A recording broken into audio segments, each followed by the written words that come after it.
What is up, everybody? So we're back again. As you can see, engine is in. Uh, Unfortunately, some things have happened. I had some videos I was creating, and my phone decided to take a dump. The touchscreen doesn't work. I've reset it, I don't know how many times, so I ended up getting a new one. But unfortunately, all my old videos are in here, and I want to figure out how to retrieve them. I've looked up a few things on YouTube, Google, whatever's. So far, none have worked. Plus side, I got brand new turbos on this one, thanks to my extended warranty. Whoop whoop. And I've been doing some progress on here. I'll do a quick recap on what I've done. Let's start on this side first. First things first. This new water tube that comes from the water pump goes around, ends up down here, supplies one of the lines for the heater core and also the line that goes into the intake somewhere back there.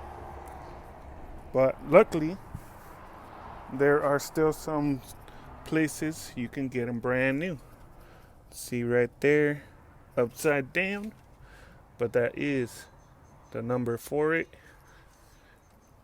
So I'll post the link that I used on the bottom of this video.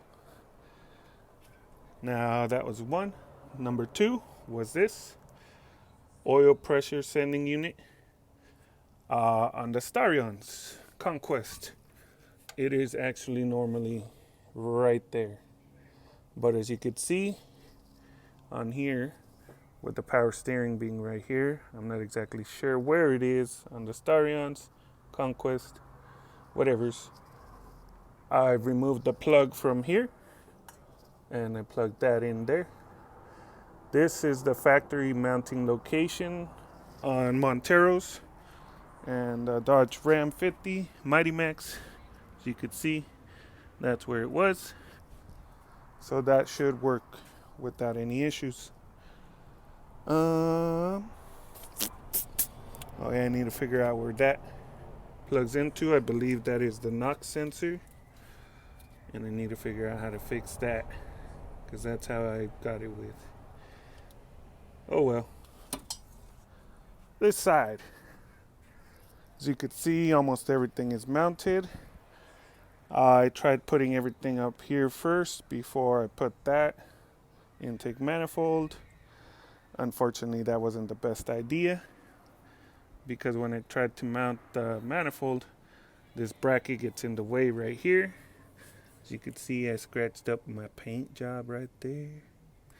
So I suggest putting the intake manifold before you mount this up. And on this side, this is the cable that is, I believe they call it the kickdown cable. It's since my truck is automatic, when you press the gas twice, it drops the gears down. So simple little thing out of aluminum for now. This is all I had on hand, and I just bent these edges right here so it doesn't really move, or at least minimizes any movement. Let me see. Sorry. And right here, as you can see, follow this tube from down here. Bam! Dipstick. That's where my dipstick location is.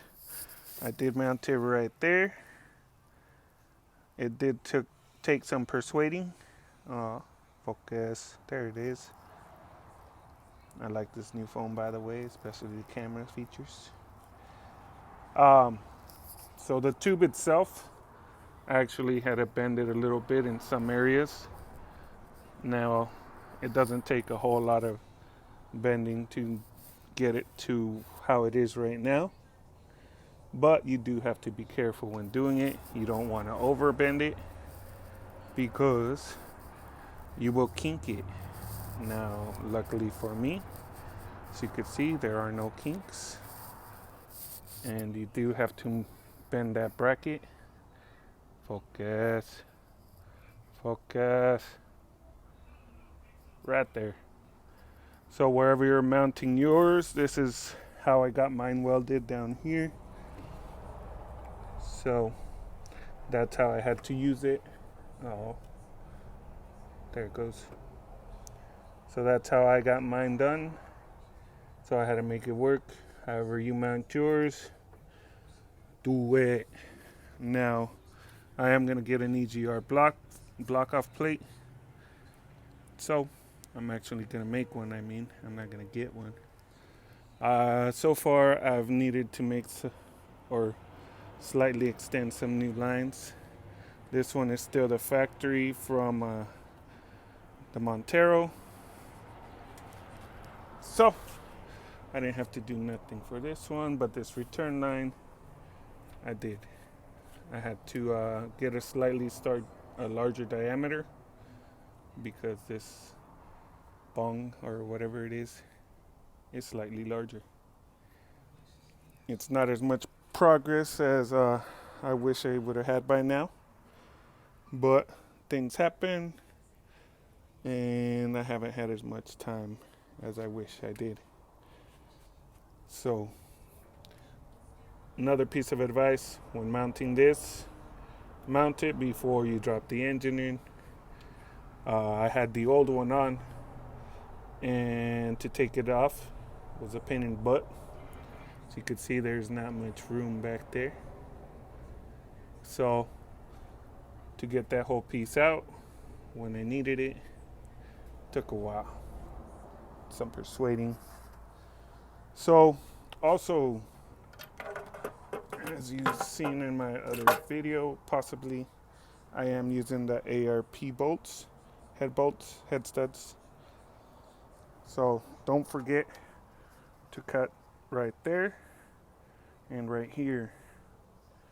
So in those two locations, you do have to trim it down a little bit, or else it will not seat well back here. And I learned that the hard way because on my Mighty Max, it didn't seat well and it started dripping oil everywhere, and I couldn't figure it out until I found that. So for now, this is current progress report. Dun, dun, dun. What else? I got the injectors mounted. I will be replacing some of the connections on the wiring harness. The ones that came on the harness are actually not as good as I would have hoped. But the ones that came on the engine when I got it are better. So I'm going to cut and splice, replace, make it work better hopefully. So this is the harness right here. It's already in there. Some of this is a mess. Some of this stuff I won't even be using because I am removing all the smog stuff. Just don't tell DOT. But I do wish I would have cleaned this up, which I still might do. But as far as for right now on this one, this is it. I still haven't installed the new radiator on that one, but I do have it welded and everything modified so it could fit.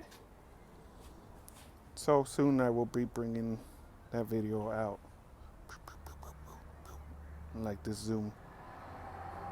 So you guys take care. Keep on wrenching out there. I'll keep you updated on all the mess I have over here. Leaders.